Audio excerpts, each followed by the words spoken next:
Hello, everyone. We are live. If you're watching this on YouTube, you missed it. Well, you can still watch it because it was recorded. We're not live, though.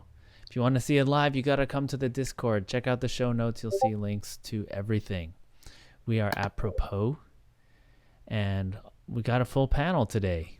We got Mia. Hello. Mike.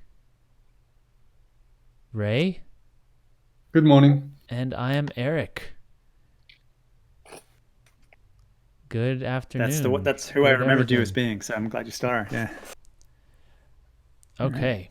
So we have actually a full page of show notes. It's been a while since we've recorded, so we should probably get to it. Uh-oh. Well, that's no good. A month. A month? A month or so, yeah. Yeah. So, Yeah. Okay. I think it was in January that we last recorded. Trying to pull up my... Here it is. Here's the show notes. All right. So there is some follow-up from the last episode. Mike and I were talking about tag literals, and I was complaining about how there was no default reader that would like pass the data through, and you could like ignore it, like because you're reading Eden off the wire, and in theory you're supposed to be able to not know about keys that you don't care about, but that you still want to pass them through. So your reader still needs to read them and print them back out correctly. And some of those, that works for normal data, like keywords and stuff. But some of the data is going to be tagged literals. And if you don't understand them, how do you parse them, right?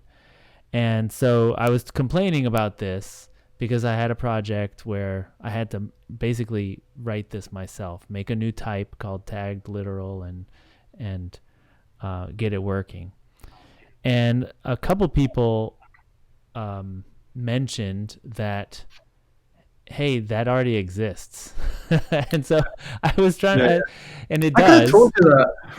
And it does. And I was trying to figure out, like, why didn't I use it if it already exists? Like, I have the code here, and I obviously had a problem that I needed to solve with this code, and it wasn't working. And here's the thing. I wrote this code in 2015. And the tagged literal type as and a function that you can call to make one, the constructor, can be your default literal. That wasn't added until 2018 or so. So it was true. It didn't exist, and I would have used it if I if I had been 3 years later. So there you go. So I'm surprised you can remember things from 2015. Man, I guess you can remember the pain because you couldn't solve it back then. I remembered the pain, and I did not remember that it was that long ago. And so I went and looked in the repo, and like I remembered the job I was doing when I did it. And I was like, well, I left that job in 2016, so it must have been. Okay. Yeah, so that's what I did. And that's why I didn't remember at the time. It's hard to remember that kind of stuff. So it does exist, and I linked to a blog post by Alex Miller detailing this new type. What I remember about that article, which was a bit of a teaser at the end of it.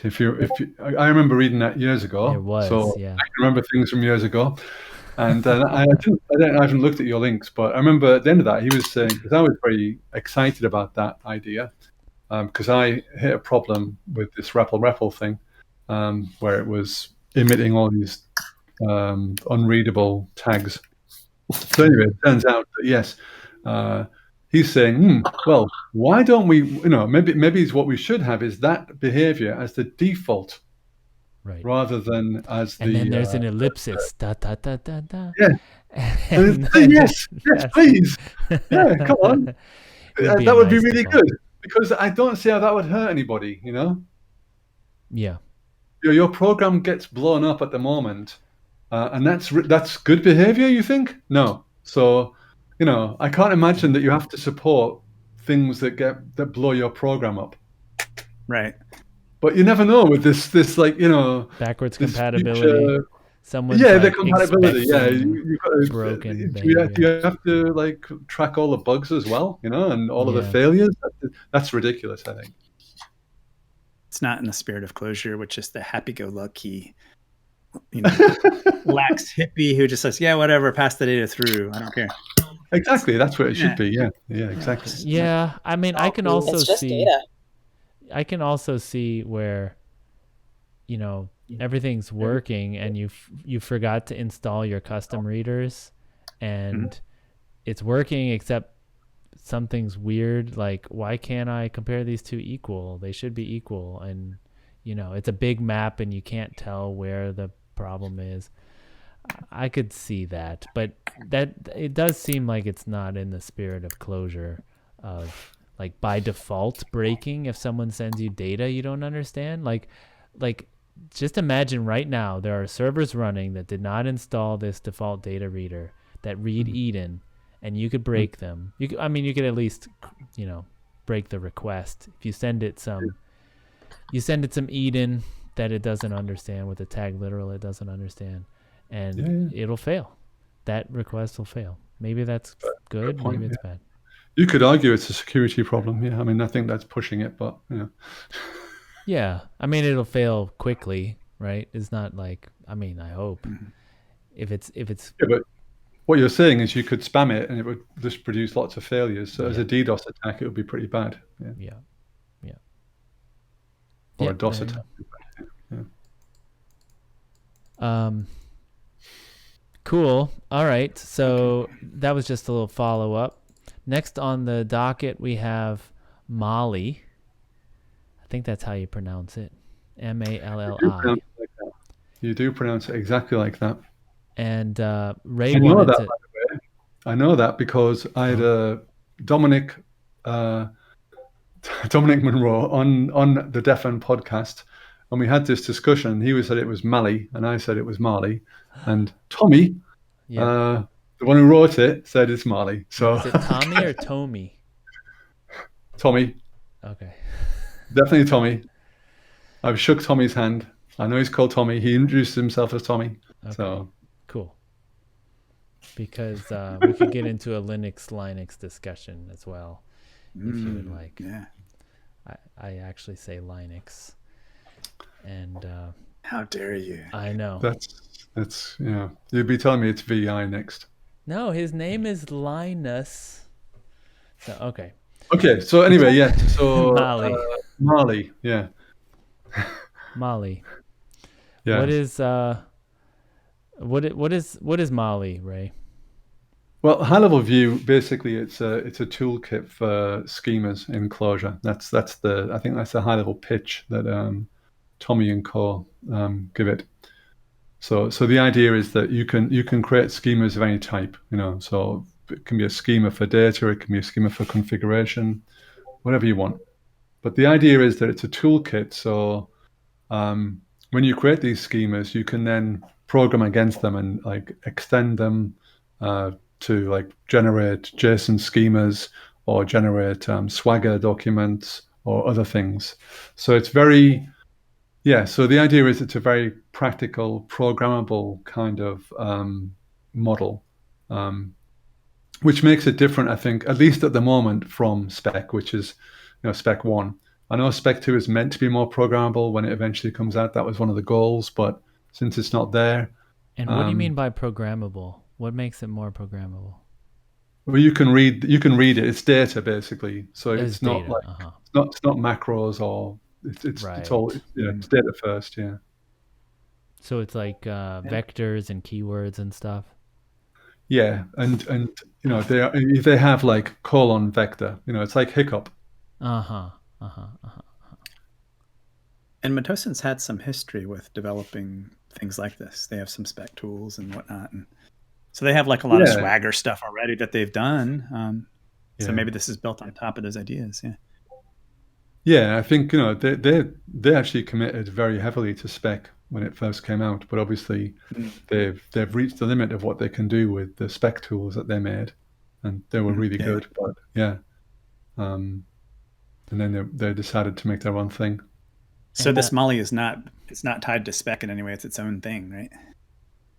It's its own thing. Yeah. Yeah. Okay. And how is it different from It does, by the schema? way, it does integrate with a lot of spec tools, though. So, Huh. I mean, Okay. it plays nicely with the spec ecosystem. So it will use Expound. It will use lots of other bits and pieces. Use CLJ Condo. It uses all kinds of like things that are attached to the spec ecosystem and integrates them. But there's a bunch of nice things like it's taken a lot of inspiration from other people, because if you know anything about Figwheel, you know that Bruce Howman spent a lot of time doing like spell checking on your configuration. So they do that as well. They do spell checking on your schema. So if you've got like The if wrong you're psyched keyword. out, it will give you the wrong keyword, yeah. Mm-hmm. And they will use the humanized library to make the errors more readable, like Expound does. Well, that's cool. So yeah, it's kind of like trying to take the best of all of these things, wrap them up in a data first package, and yeah, I think it's really nice. I'm using it myself at work, having a lot of success with it. For I'm Were not you using. using I Were you still, using I still spec use spec. before? I still use spec, and we're going to keep on using spec because we've got an investment there in spec in terms of like going from the closure script front end to the closure back end, and those things are pretty good for that. I'm not going to rewrite all of those things, and spec has still got some advantages. In some of the corner cases, it's still got some benefits in some of the generators and stuff like that. But the thing I'm doing now is for a JSON API, so I have to create some API endpoints, and doing that in Mali is quite a pleasure. Yeah, it's really easy. It's easy to integrate it with all the routing libraries that Matosin have. By the way, they have these very fast routing, very complete routing libraries, and so yeah, it's really is very nice. And you get your one of the things about spec, I think, is that a lot of the sales pitch for spec was, you get all these extra things, like you get validation, you get generation, you get documentation, Parsing. and it kind of wasn't true, really. Whereas I would say with this Mali, pretty quickly you get a lot of stuff for free. It gets to integrate with a lot of things, and you suddenly feel very productive, and you're getting a lot of payback very quickly. So I'd recommend it for people to have a look at. Even if Spec How's 2 comes the out, it won't waste your time. how is the generation in Molly? Is it better for is there generative testing support? There is generative testing support, yes, but it's not as complete as Spec is. But then you could argue that Spec isn't that complete anyway, because it has all sorts of links to test check. But Yeah. but yeah, I mean, there's obviously more. I mean, there have been more years of work in the generative stuff in Spec than there is in Mali, but it's getting there. There definitely is rudimentary support. Yeah. You'll I mean, be is able to it do most are of what you want to do. Depends how advanced your needs are. now if you're committing to Molly, can you also use spec? Yeah, like I say, it uses things from the Spec ecosystem. We use Spec. You can Spec Can you is just a bunch. generate spec from Mali? I don't know about that. Maybe. Programmatic. I think you go too far, Eric. I mean, Imagine so. you're asking for too much now. Yeah, I mean, I'm not sure if Mali is actually a kind of Turing machine, Turing complete engine. I'm not sure about that. But yeah, I mean, I would say it's pretty good. And the reason, I mean, I don't know if I added this or someone else added this to the show notes. The reason it came up for me recently was because there was a question by Mike, not Mike Fikes, this other dude in the ClojureScript world, Mike Thompson, the reframe guy. And he was like, it would really be nice. I'd like to put some like checks on reframe, but what am I going to do? I would like to use spec, but this spec 1 is like 6 years old. It's an alpha. What the fuck? So what are we going to do? And then the spec 2 is coming out, but it's like, and what he's saying, it's like it's holding space Yeah. It's got a beach towel. There's a beach towel on this goddamn thing. It's right at the perfect on the pool side. It's just there. There's a towel there, and no one's touching it. No one's bad if you. He didn't say that. This is mine. I'm the funny one now. Okay. But if you're writing your own application code, you can choose to opt into using spec or not. But if you're making a library, that's a whole different thing, right? Because then you're like causing grief for other people, right? Exactly. You can't. I don't think you can use spec in a library because of that. Because what if it changes one day and gets released? And then your library is tied to an old thing. Yeah. Yeah, exactly. Yeah, I mean, you've really got to. I mean, everything. The problem with spec is that it makes every library alpha. So it's like it becomes viral. That everything becomes alpha at that point, and everything in Clojure becomes unstable, which is probably not the intention. Well, yeah, the solution is just to say spec 1 is done. It's out of alpha. Don't use it, but it's released, right? And change alpha to deprecated. Yes, exactly. Eric, you've mentioned this. You've mentioned this too, Eric, right? You're holding off on producing courses that talk about it because that's right. People are always like, when are you going to do a spec course? And I'm like, well, I have a policy that's until something's out of alpha, I don't teach it because it could change, and I don't want to have to re-record the stuff. But I never expected it to take so long. I also feel like there hasn't been enough. Well, I haven't used it enough. Like, this is an option too. I could use it and figure it out myself, but there hasn't been enough people doing.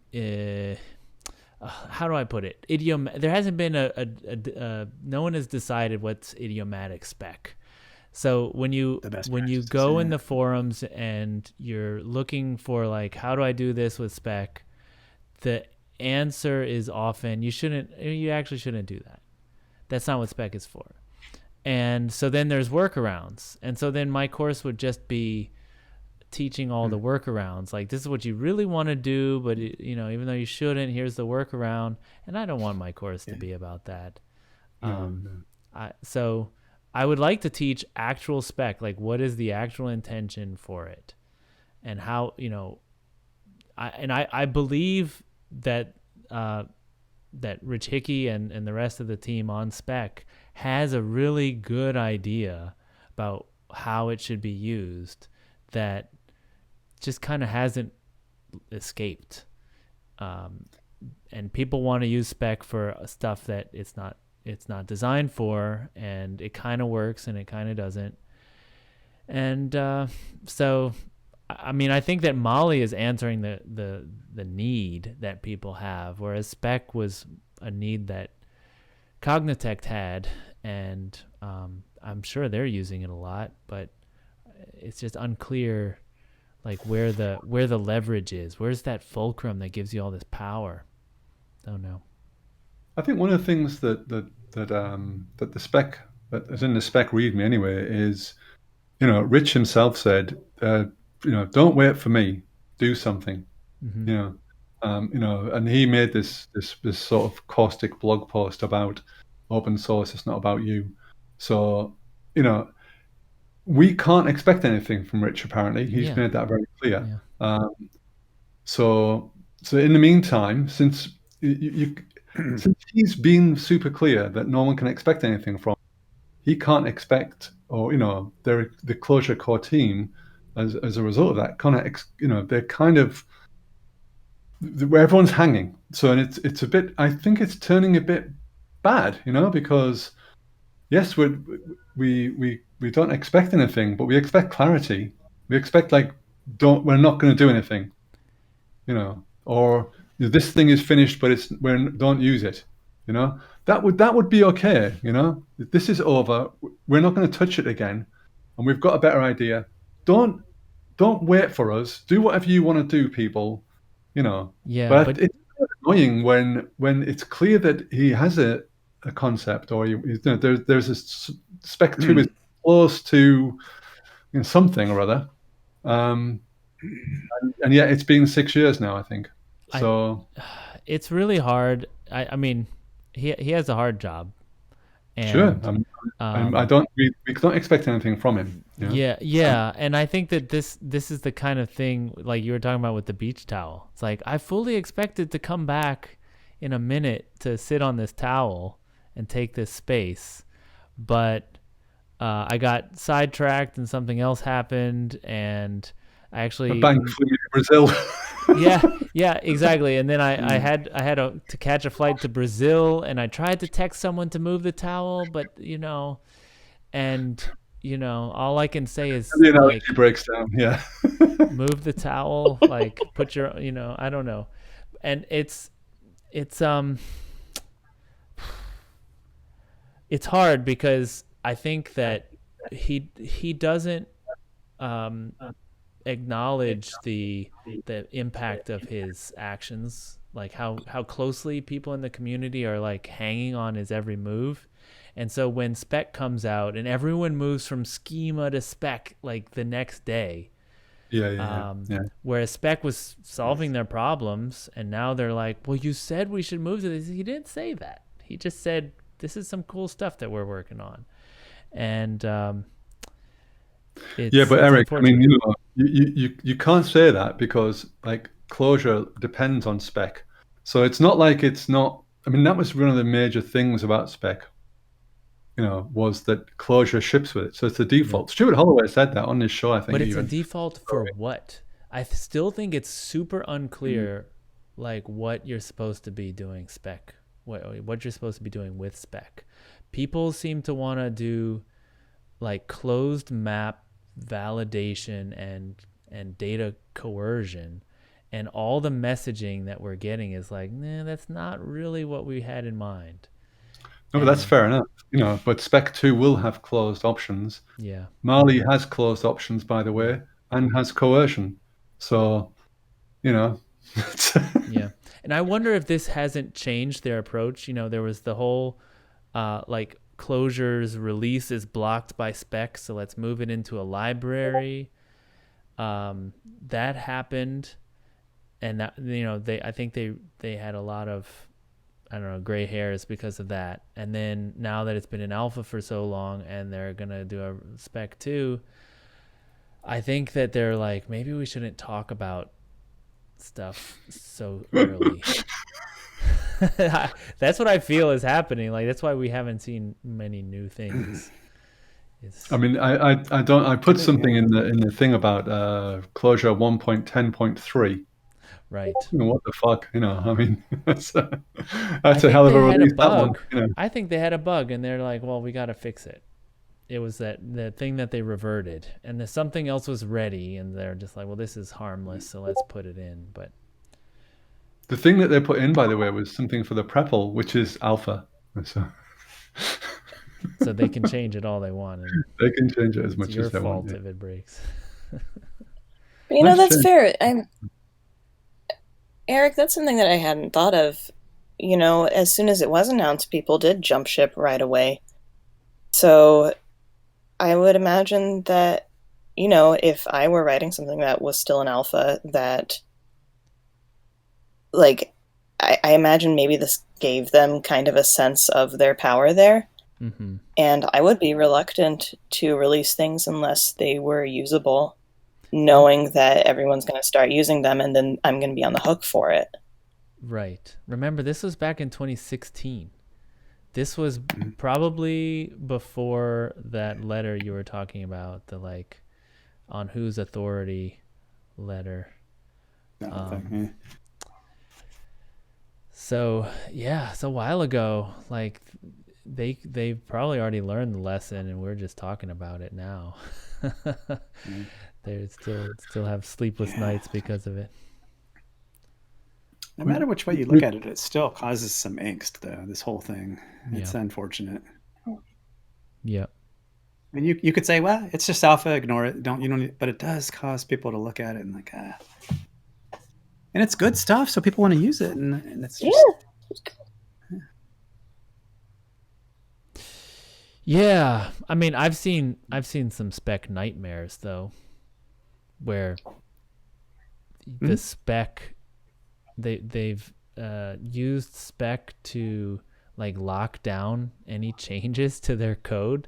So any features you want to add, you have to like modify 6 or 7 specs, and they're so ginormous you can't figure out what's going on.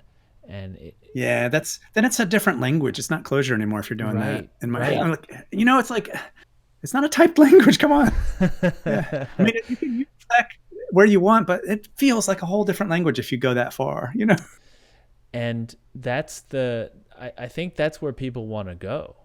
They want some safety or something. I don't know if it's safety or they just want to. They want to know that it's documented somewhere. The shape of this map is written in a file somewhere, and that if that's what they want, like I don't know if spec is the right tool for that. God forbid anyone document.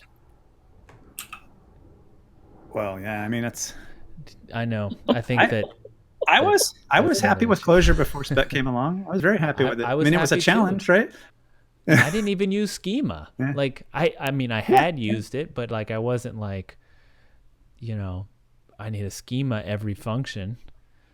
Well, so here's a question for you: Do you write functions and sometimes feel a little angst because you're not writing specs for them? Like, you shouldn't feel that angst, right? You should just write your functions, right? Just use Clojure like you used to. Yeah.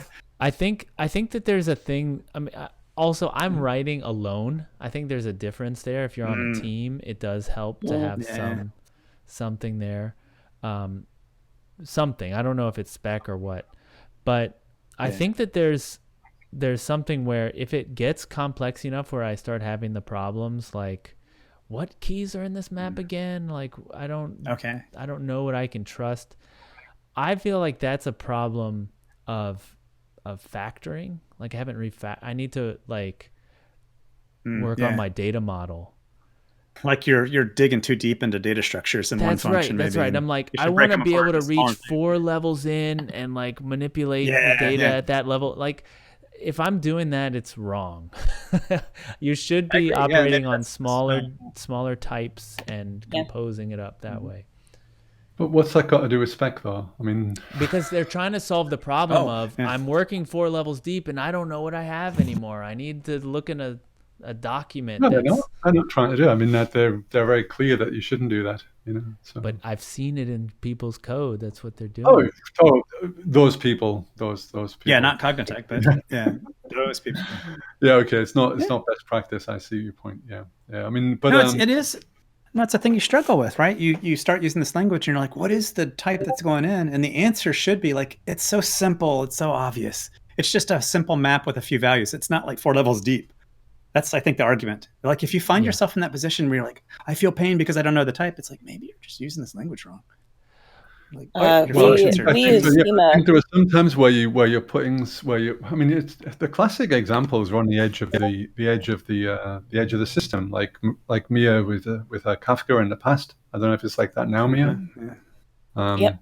Well, no. So where I am now, we use schema, and we are finding ourselves recently refactoring a lot of our code so that we no longer need schema to know what should go in and come out of it, because it's really just not that useful at the function level, or if it is that useful at the function level, then what's happening is too complicated. Sure. Like when I still think that spec and Kafka work fantastically together, and defining those contracts at the different application boundaries, like that's great. But at the function boundaries, I, having just moved into a system that uses schema to define input and output for functions, I'm not finding it that useful at all. I much prefer documentation, and we end up having to break apart these functions anyway. So, and then we have to change the schema. Right. It's just 2 things to change and keep in sync. Yeah.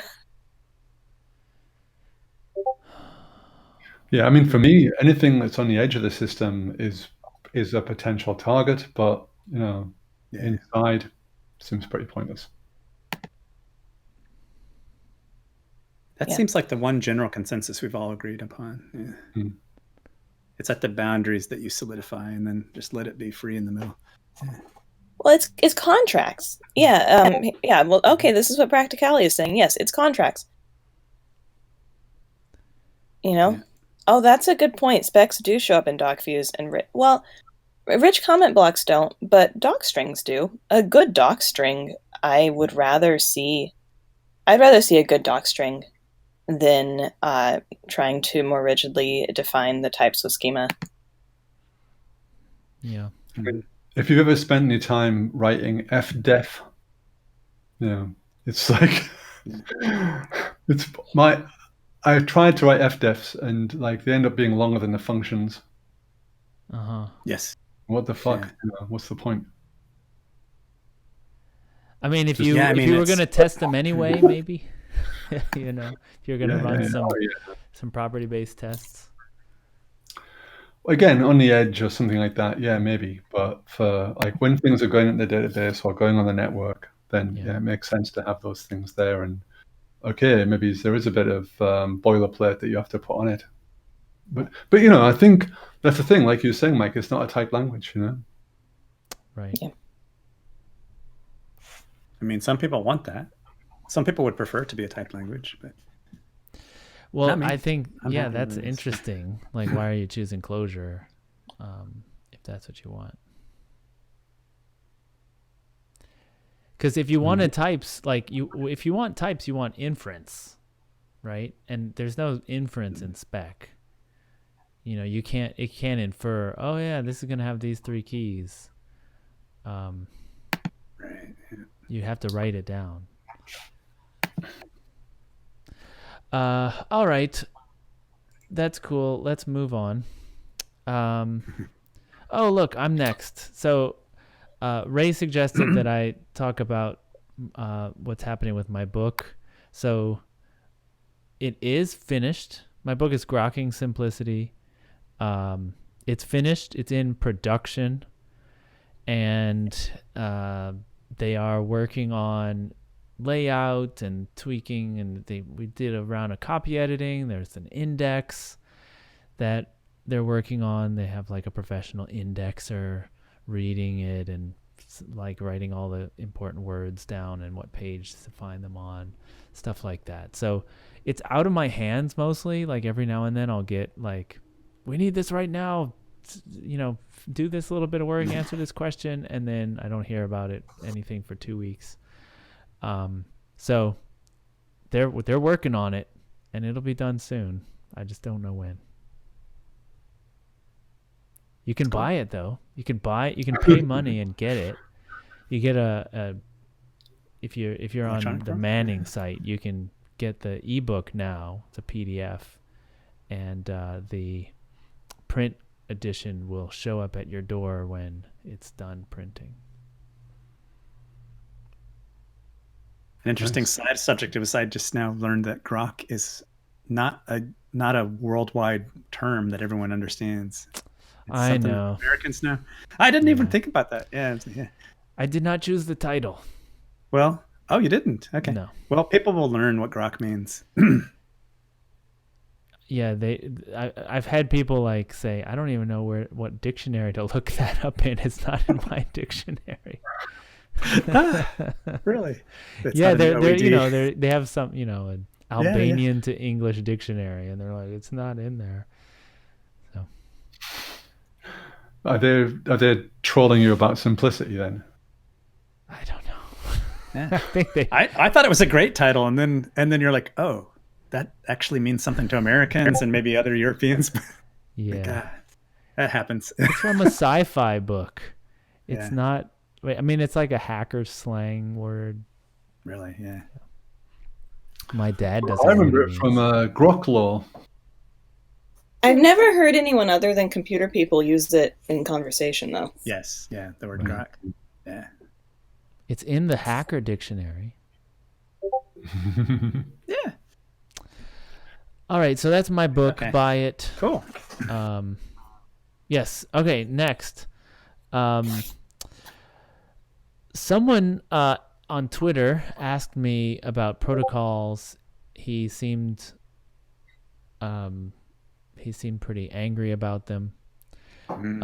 But Alex Miller chimed in about a cool use for protocols, which I had never seen, which is you take advantage of the fact that they are dynamic, and you dynamically extend types as you encounter them. So the idea, there's a link in a tweet.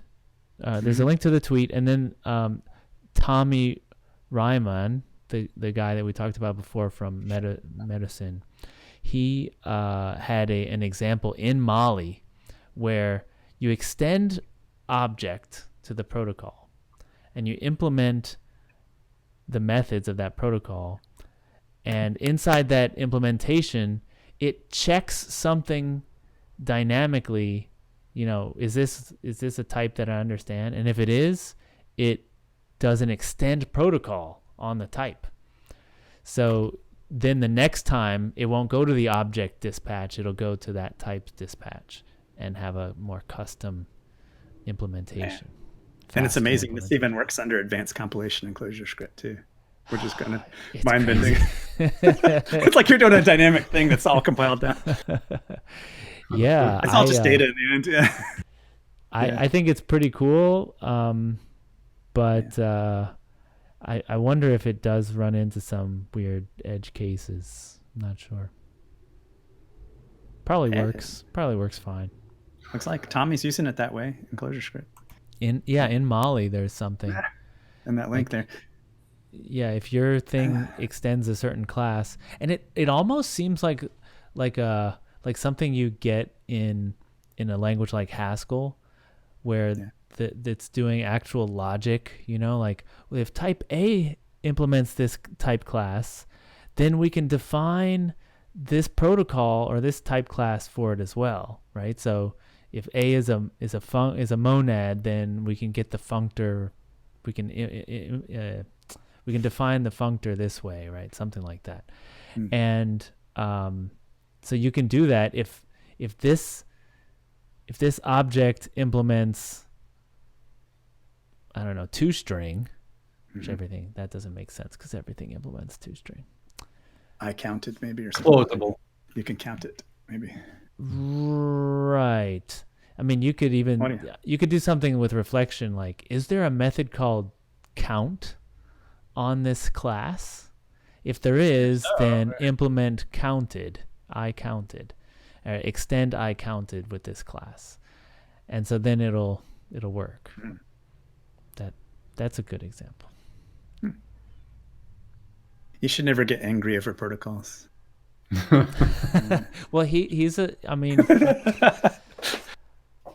there's something going on. Something he wanted to do. I lost sleep over this conversation. Oh man. He was very angry, and he was asking questions in a way where there were like 17 wrong things about the question. Like, well, which one do you want me to start with first? I'll just ask you to clarify. Yeah. That you lost sleep over this betrays that you usually have a very pleasant time on Twitter. I usually do, it's these I don't know, I felt like he might have been triggered by something, like some kind of dynamic typing versus static typing, and he was reading more into what I was saying than what I actually said and stuff like that. His evidence for stuff was like, oh, well, in this one conference talk, someone said this. Like, okay, I mean, I haven't seen that talk, so I can't tell you. Anyway, okay. Yeah. I don't want to lose sleep over it. I might be getting sleep for it. All right, I think it's time for the REPL. Oh, look, a baby. Yes, he woke up and he was hungry. Hello. And now he's full. Hello, baby. Look at the Say people. hi. Hello. Hello. There's people in your machine talking. Well, Yeah. you're new. You're new people. New Yeah. people. Yeah. New people. Oh, I have a cat. Oh, Oh. Yeah. Oh, everyone get their pets on screen. Yeah. So now that he's full, Yeah. he will be whisked away and taken for a walk. woo. Let us repple. Oh, okay. Let me share the REPL. Yeah, so just to let everyone know in the Discord, I think when Mike shares his screen, it's going to show up as a little live lozenge next to his name. Okay. And if you There click it on is. that, you can choose watch stream. I don't think you'll see it by default. But if you're on YouTube, this should work already. Okay, so we have a problem. This one is from my newsletter. It's called pattern matching. Oh, I get to read this one, don't I? This will be fun. Okay. Pattern matching. When describing rhyming patterns, poets use letters to define patterns like this. So the poem is roses are red, violets are blue, sugar is sweet, and so are you. Classic poem. And it has an A, B, C, B rhyming structure because the B lines rhyme and A and C do not. So we'll use the same naming scheme but for equality instead of rhyming. Write a function that takes a sequence of values and a pattern string. It returns a map of letters to values if the patterns match and nil if they do not. So there's some examples. Okay, some examples. All right. And let's get them into the REPL so that they show up on people's. Yeah, so here's an example. If I do this, well, pattern doesn't exist, but you notice you have the 1, 2, 1, 2 vector, and the pattern is A, B, A, B. And so the ones, the A's should all be ones, and the B's should all be twos, right? It's because the twos are equal and the ones are equal. So that should so it's got to return the map of the mapping. So it should return this. Okay. This. Interesting. Oh, I see. Okay. And nil if it doesn't match. So an example of where it doesn't match would be this one. Oops.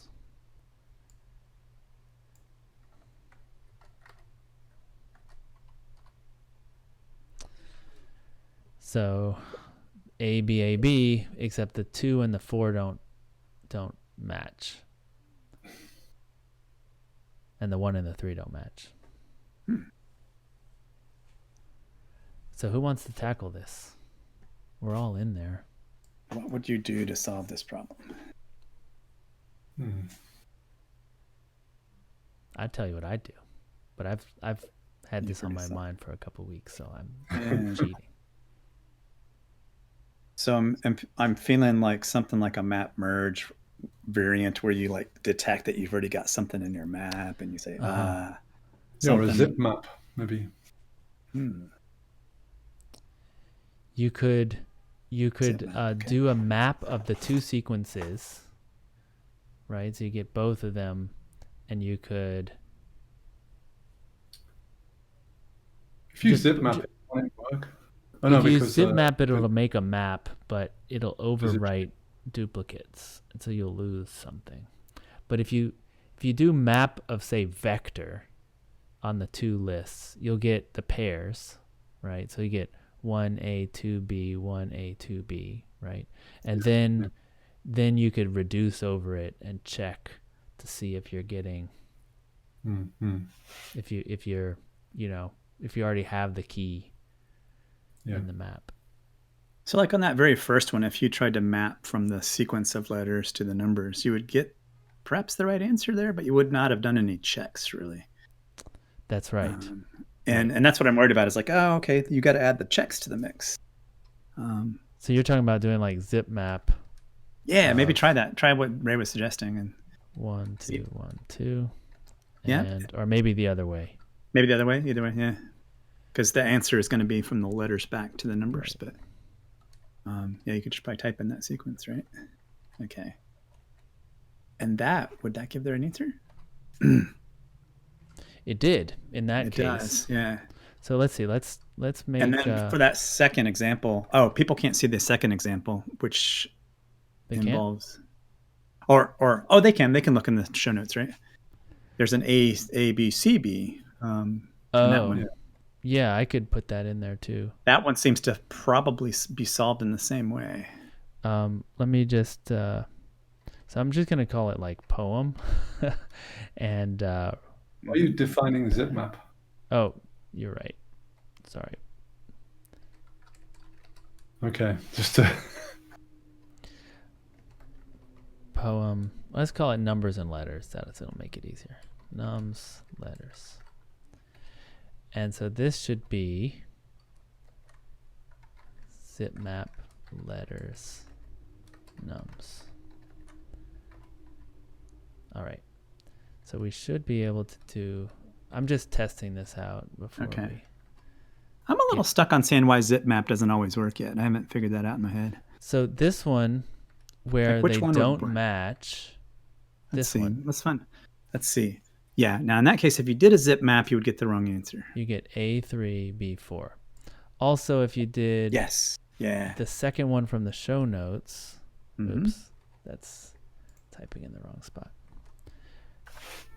I'm watching it on the screen you're sharing, but I'm typing in the terminal. Oh man. So if you did this, this is wrong. You shouldn't get that. You should get a nil. No, sorry. No, that's right. That works.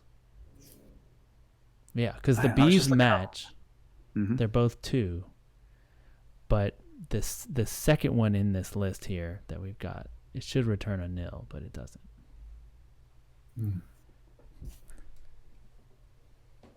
So one thing you could do is if you did something like this, map vector letters nums. Wait, but I can't do that here.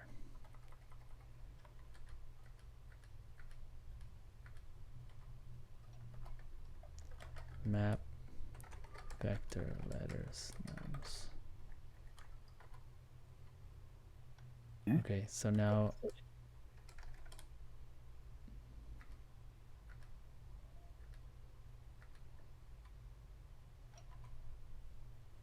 so I'm getting these pairs, right? And now I could like reduce over it. So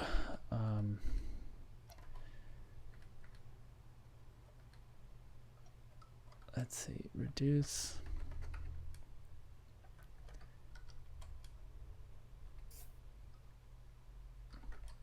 Here's the answer, and then the pair will have a letter and a number.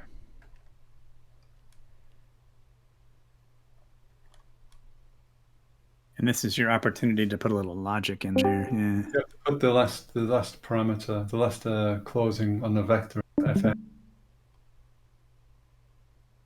What?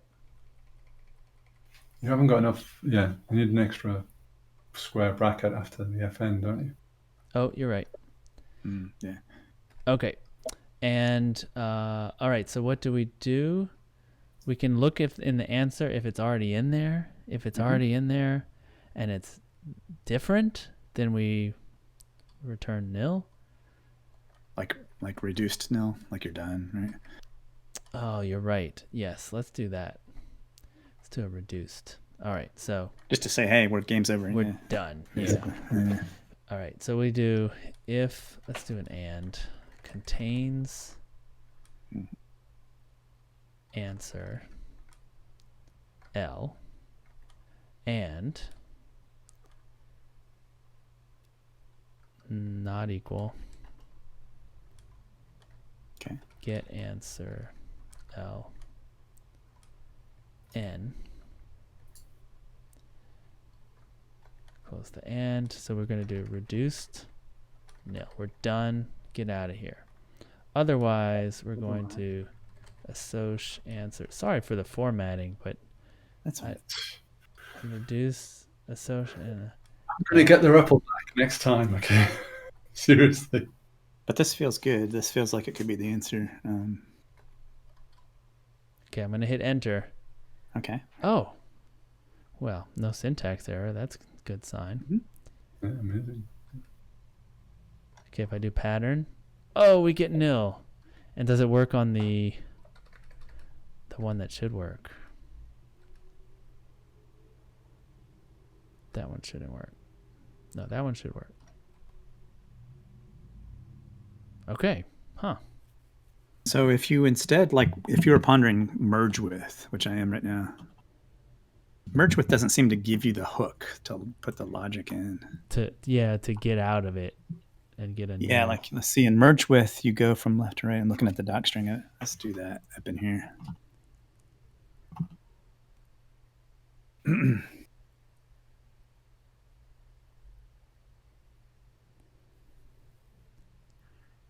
Yeah, you could provide your little function to combine the things that match up, but yeah, you can't produce the overall nil. Right.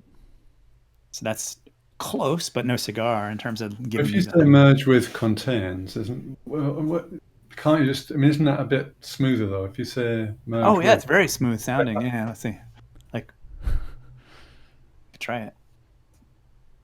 Merge with contains. No, because merge with takes a function to call. If there's the key already exists, Let's see.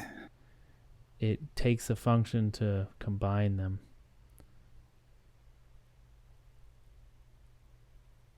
You need a 2-argument function to combine them, and what you want is it to blow up at that point. Yeah, like you could throw.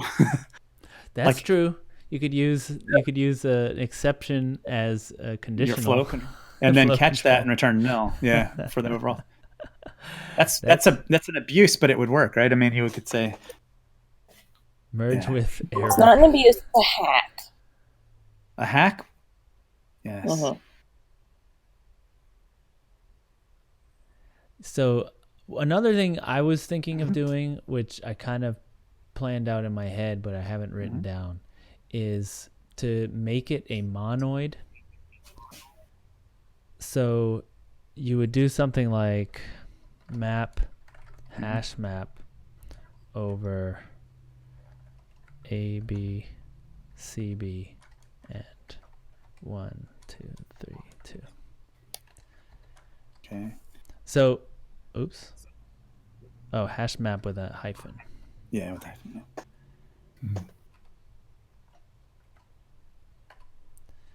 So now you have 4 small pieces of the answer. They're all in the same form as the answer. And now you need to write a reducer function that can combine these. And sometimes when they combine them, they might blow up into nil. Right? And so it's like merge, except it's got that one case where it already has keys that will clash. And so let's see if we could write that. I'm going to call it merge star. Takes 2 maps.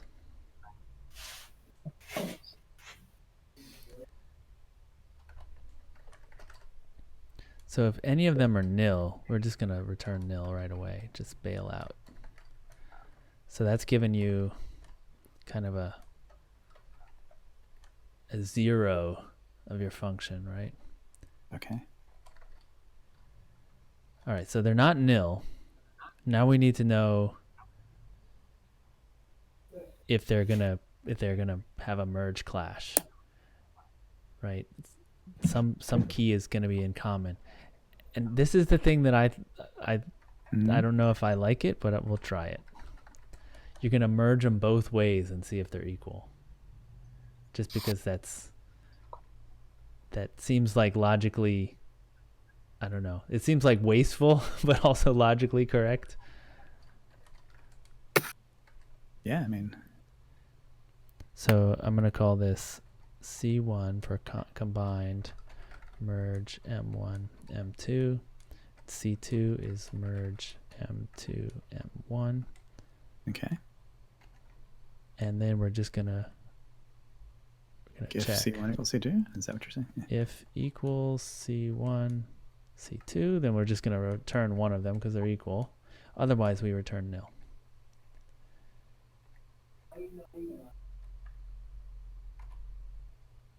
All right, so that means that we should be able to take this list and do reduce merge start with an empty hash map over this list.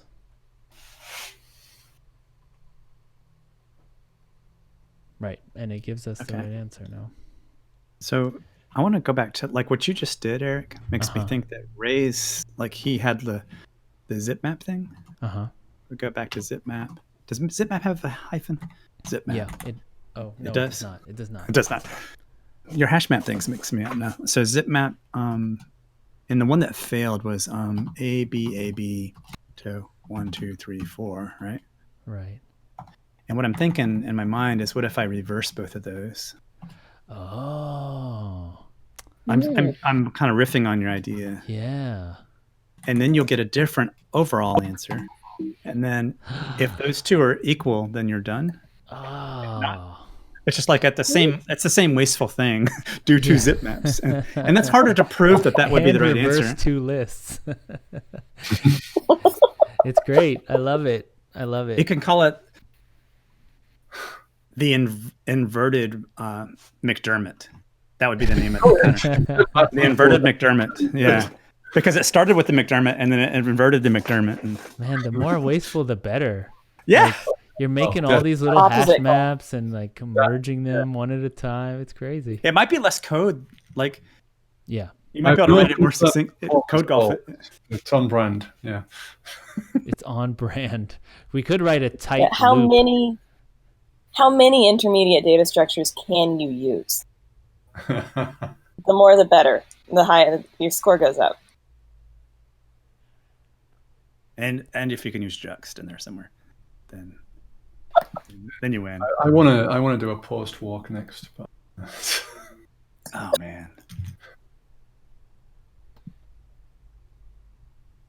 Well, I've got to go. I've got a meeting I'm supposed to be in 10 minutes. Yeah, we've been going for about an hour now, so yeah, we could call it a show. Yeah. Yeah. I've got to go.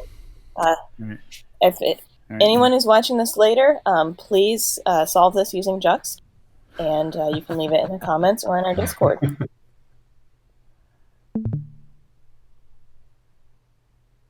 Okay, see you everybody. We're out of here. Okay. Bye, team. Hasta. Bye.